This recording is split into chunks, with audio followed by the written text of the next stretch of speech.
За шабаттай өглөө суугаад тэгээд төс улаан дээр ирээд одоо бид нар чи 3 цаг суудсан биз те. За тийм учраас би маш товчхон, маш хурдан явахыг хичээе. Гэтэ айгүй буруу сонголт хийчихжээ.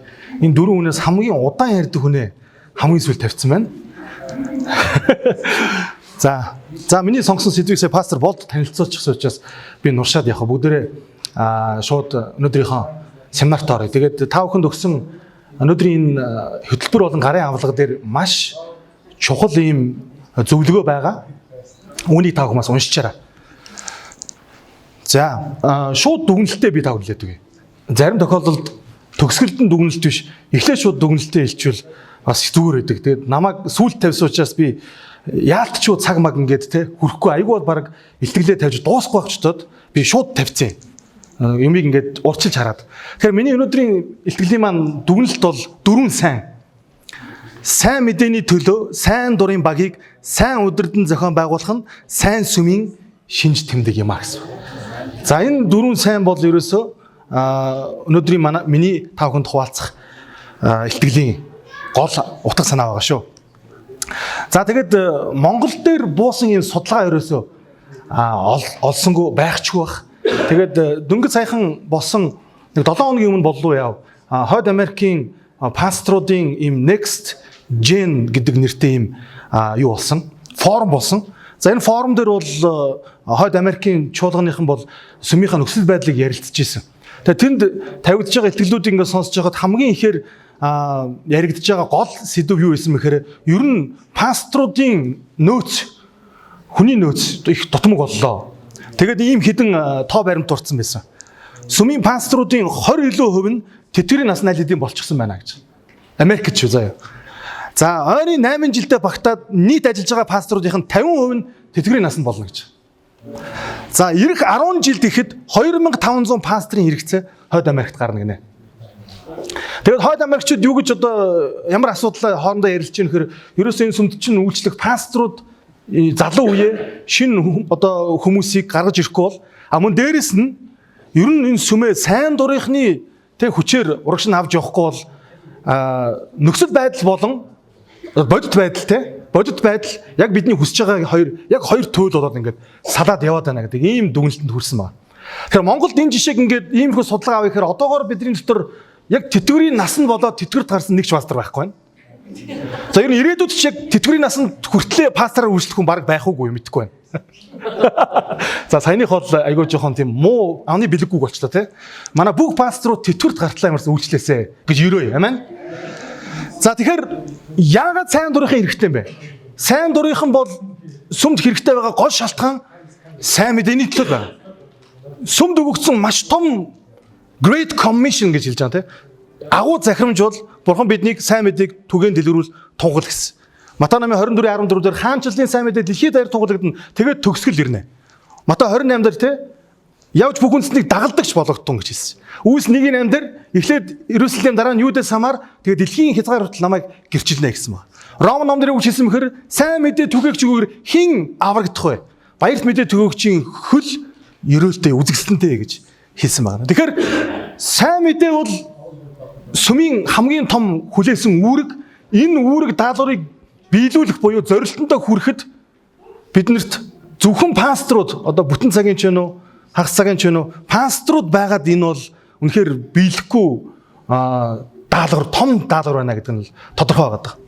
За ингээд Библиэс нэг хид хідэн Бурханд сайн дураар үйлчилж ирсэн жишээнүүдийг гаргаж ирлээ. Ягаад гэвэл миний та бүхэнд хуваалцж байгаа энэ семинарын бас нэг чухал гаргаж ирж байгаа санааг дэмжиж ирсэн учраас. Игэрдэс гарсан номон дээр Бурхан Мойсед ариун өргөөг барь гэсэн. Тэгээ ариун өргөөг барихад яасан мэхээр эзний ур чадвар өгсөн урд дуутай хүн болгоныг зөрсөлд нь хөдөлсөн хүн бүрийг Мойсе үүнийг сайн дураар гүйцэтгэх ажилд дуудваа гэж хэлсэн байна. Бурханы өргөөг барихад буюу Израилийн тэр Синайд сүлд барьсан өргөөг барихад дандаа сайн дураараа хүмүүс ирж тэр сүмд одоо барилга байшин мужаан одоо юу гэдэг те бүгдийг хийсэн байгаа. Хоёр дахь жишээ шүүгч ном дээр Дебора гэдэг шүүгч байдаг. Брак Дебора 2. Тэгээд Деборагийн түүх их гоё. Канаанчуудаа Канааны хаантаа байлдаж исэн чинь Канааны жанжин Сисерага жанжин зүхтчихдаг. Тэгээд зүхтаад нэг айл олоод майхан олоод овоо нэг хоол унтдаа залгалаа гэж бодоод юм идээд тэгээд тийм суугаа те тэгээд унтчихсан хойно нөгөө айлын ихнэр гадсын сугалж авч байгаа чамархан дээр нь маа нам зөхиод ингээд алчдаг те. Тэгээд хойноос нь хөөж ирээд нөгөө дайснаа адагсан чи аль хэдийнэ сайн дураараа тэр нутгийн нэг эмэгтэй зүгээр алаа зүгээр цогцыг өгж идэг те. Тэгээд түүний дараа Дебора ингэж дуулсан байгаа. Израилийн ноёд удирдах ардууд сайн дураараа зүтгэлээ харуулсанд эзнийг магтъя гэсэн байна.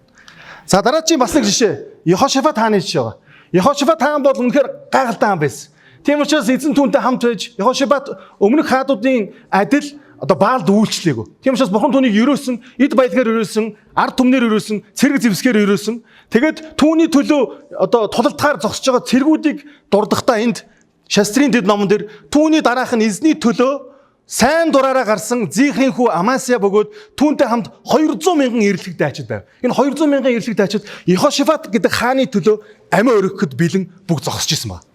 Дуудар номын 113 дугаар эшлэлдэр Давид хаан таны хүчний өдөр таны ард түмэн ариун гоёл чимгээ зүүн сайн дураараа үйлчлэх болно. Үүр хаяарахад таны залуучууд шүүдэр мэт танд ирнэ гэсэн байна. Амен. Тэгэхээр Библиэлд бол Бурхны ажлыг хийж байгаа, Бурханд үйлчилж байгаа, Бурхны өргөөг барьж байгаа, Бурхны төлөө тулдаж байгаа, Бурхны төлөө зогсож байгаа хүмүүс тий сайн дураараа үйлчилж байгаа хүмүүс хэдэн 100 мянгаараар дурддаж маш олон одоо Библийн олон түүх жишээ байгаад. Тэгэхээр өнөөдөр Бурхны сүмийг барьж босгох үүрэг даалгавар сүмийн гишүүдэд байна ах дүүнраа. Сайн дурынханд байна. Энд ирсэн хүн бүр өнөөдөр өөрсдийгөө Додоод өдрийн адвентист сүмийн гишүүн гэж итгэж үнэмшиж үүн дотроо цог залтайгаар бахархаж урагшилж байгаа хүн бүрт Бурхан өөрийн сүмийн төлөө сайн дураараа үйлчлэх ийм дуудлагыг өгсөн юм аа. Сайн дураараа гэдэг нь ойлгож байна те. Цалингуу. Жага харамсалтай те. Сая энэ цалин ярьсан чи би энэ сайн дураараа гэж яриад жоохон яачлаа. За тэгээд сайн дурынхныг бид өхөн баг сайн дурынхан байна сүмд. Яаж тэднийг хөдөлгөж, яаж тэднийг те нэг зүгт чиглүүлж, яаж тэднийг ашиглах вэ? Ашиглах вэ гэдэг үг нь айгүй буруу сонголт байна те. Яаж тэдэнд те яаж тэднийг хөдөлгөх? Хөдөлгөх бай. Баярлалаа баярсмагч. За тэгэхээр би та бүхэнд нэг 3 E-ийн зарчим хуваалцъя. 3 E. За, эхнийх нь сайн дурынханд хэрэгтэй 3 чадвар байгаа. Сайн дурынхныг одоо бүрдүүлэхэд те 3 чадвар. Эхнийх нь ижилсэл. Тэгэхээр Галаат номын 6-гийн 2 дээр ингэж хэлсэн байна. Нэг нэгнийхээ ачаанаас үүрэлц тийхүү Христийн хуулийг хэрэгжүүлэх тун гэж хэлсэн байна. Христийн хуулийг хэрэгжүүлэх арга замыг Паул маш тодорхой хэлсэн. Нэг нэгнийхээ үүрэх ачаанаас үүрэлц.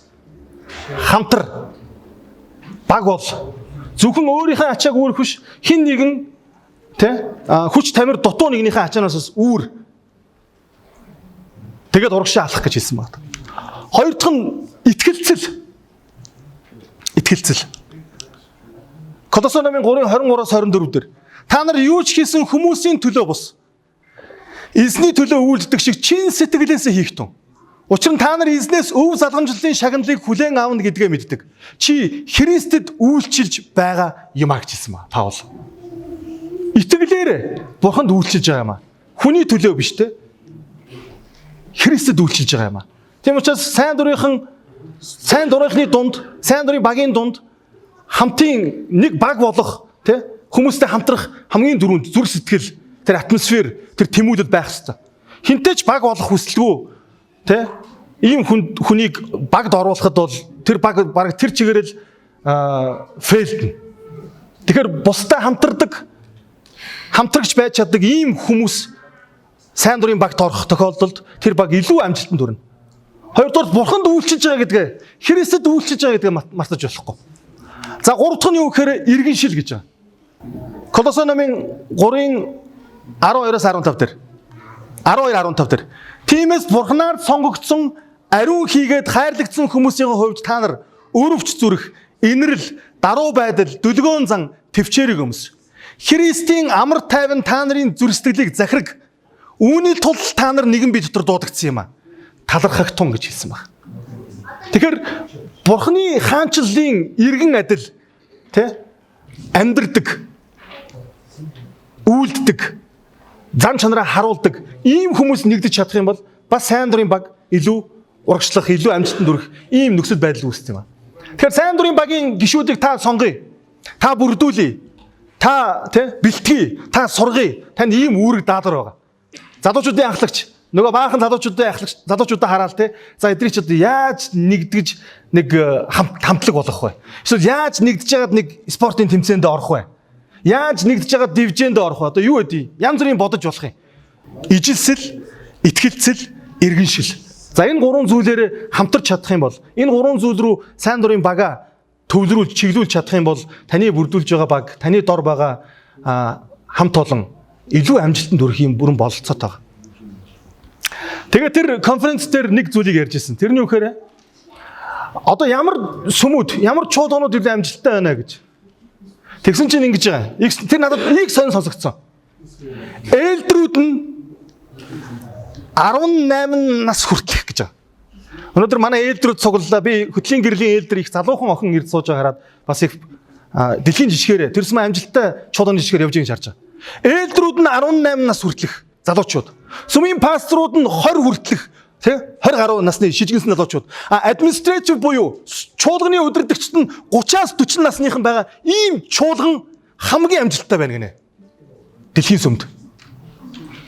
Тэгээ яалтч юу нүний юм бэ? Та нар боддоо. Хэрвээ ээлдэр нь 18-тай байх юм бол сайн дурын баг нь хэд настай байх вэ? Дандаа хүүхдүүд байх нь шүү дээ. Дандаа мөрчийнхэн, дандаа хүүхдээ ангийнхан байгаад байгаа. Тэр давуу талтай. Яг гэвэл тэд хамт байхтай дуртай. Хүн ингээд хөгшрөөд ирэх тусмаа, нас яваад ирэх тусмаа нэг юм ганцаардаг бол нэг арал дээр амьдрах баг хүсдэг ганцаараа байхыг хүсдэг. Хүүхдүүд бол танихгүй ч байсан үеийнхээ хүүхдээ хараад тоглох гол найзлах гэж явчихдаг. Тэд хамт байж чадна, тэд баг болж чадна. Хоёрдугаар тэдэнд цалин хэрэггүй. Тэд чи хүүхдүүд шүү дээ. Хизээч зарим хүмүүс шиг цалингийн асуудлыг шийдээд өгчүүл гэж дуурахгүй. Тэд хүүхдүүд учраас, залуучууд учраас.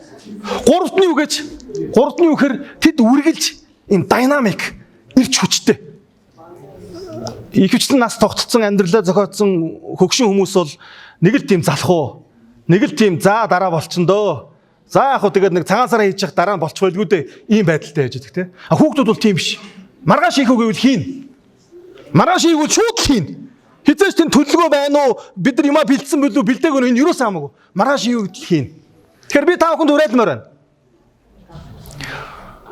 Бид үнэхээр сүмээ хүүхдүүдээр, залуучуудаар дүүргээд сүмийнхэн ээлдрүүд буюу ахлагч нараа 20 насны шижгэнсэн залуучуудаар сонгоод тэгээд пасторудаа энэ гадаад дотоод сурж байгаа манай сайхан залууч пасторуудахгүй ирэх чинь да. Сайхан цаг ирж чинь сайхан залуу пасторудаар сонгоод тэгээд одоо ингээд туршлагдсан манай 30-40 настай ах нар маань чуулганаа удирдаад эхлэх энэ цагт бол Монгол чуулган бол үнэхээр амжилттай өсөх байх гэж найдаад байгаа. Амен.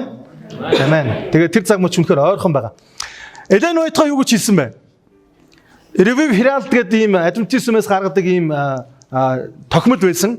За энэ 1891 оны 6 сарын 16-ны өдөр ингэж хэлсэн байна. Христ сайн дурынхныг өөрийн жишигт нийцүүлэн дуудаж дэлхийн өмнө загалмайн тугийг намруулахыг уриалж байна. Сүм зоригтойгоор гэрчлэх залуу хүмүүсээр дутагдж байна. Тэдэл шаргуу хичээл сэтгэлээр бурхны хүмүүсийг хойрог байдлаас холдуулж улмаар сүмийн хүчийг дэлхийд даяар нэмэгдүүлэх болно. Гэхдээ эхлээд бурханд үйлчилж түүний ажилд өөрсдийгөө зориулах залуу хүмүүс бие оюун ухаанаа бүх бузар муугаас цэвэрлэж зүрх сэтгэлдээ Христийг хаан ширээн залах ёстой. Тэгж гимэн тэд Христийн төлөөх хичээл сэтгэлдээ бүх эрч хүчээ зарцуулах боломжтой болж хүмүүсийг Христтэй эвдрүүлэхэд урам зоригтой байх болно гэсэн. Манай сүмийн сүнслэг иш үзүүлэгч Элен Уайтгач гэсэн хэлэхдээ бурхан энэ сүмд сайн дурын залуучуудыг дуудаж байна, хүсэж байна, сүм дутагдж байна гэж хэлсэн байна. Тэдэл яана гэсэн бэ? Тэдэл хүмүүсийг Христтэй эвлэрүүлж чадна гэсэн байна. Тэгээд энд ирсэн Ахмад настан болон дунд иргэм настан хүмүүст би бас хэлмээр байна. Бурхан та бүхнийг дуудсан ялгаагүй.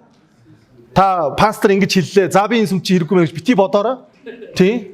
Та бүхэн бол залгамж халаа. Та бүхэн яг өөрсдийн гартаа барьсан байгаа бууханы энэ гартаа байгаа туга дараа үедээ шилжүүлж өгөх шаардлагатай байна. Тэгээ бидний сүмд залуу үе олон гарч ирж тэгээ тэр залуучууд сайн дураараа яг л Давид хааны дуулсан шиг шүүдэр мэт гарч ирээсэй гэж ерөөн залбир. Амен. За анхаарал хандуулсанд баярлалаа.